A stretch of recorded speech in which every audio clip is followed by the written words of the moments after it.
आमकां कोण कोण आतां म्हाका विचारता की खूब प्रमाणांत बेकारी गोंयांत आतां आसा मरे. खरें म्हणजे गोंयांत बेकारी नाच. आमी तशी पळोवंक वचत जाल्यार गोंयांत काम करतल्या खातीर काम आसा. बट तरी सुद्दां म्हणजे आमी स्किलिंग सॅक्टरांत आनी करियराच्या क्षेत्रांत आतां अशा पद्दतीत जर योग्य रित्या काम करपाक लागले जाल्यार खूब 25 वर्साच्या काळात म्हाका दिसता गोंयांत एकटोय भुरगो आमचो फाटीं उरचो ना. आमी एड्युकेशन सॅक्टरांत फाटल्या 3-4 वर्सांक खूब मोठो बदल म्हणजे विदावट इन्वेस्टींग द गव्हर्मेंट मनी आमी ज्या पद्दतीचो वेगवेगळ्यांच्या बरोबर MOU करून आमी टायअप जो सुरवात केला ताजे रिजल्ट्स आतां दिसपाक लागलेले आसा. आमी थोड्या दिसाच्या भितर विद्या समिक्षा केंद्र सुरवात करता.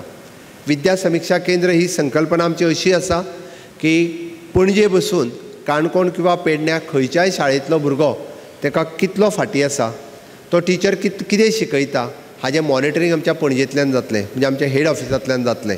हांव परत एकदां वशिश्ट गुरू पुरस्कार विजेत्या सगळ्या टिचरांक हांव नमन करता. सगळ्या टिचरांचें खूब खूब अभिनंदन करता. तांच्यांनी अशेंच एड्युकेशन सॅक्टरांत कार्य करीत रावचें, उरलेल्या भुरग्यांक आनी टिचरांक प्रेरणा दीत रावचें.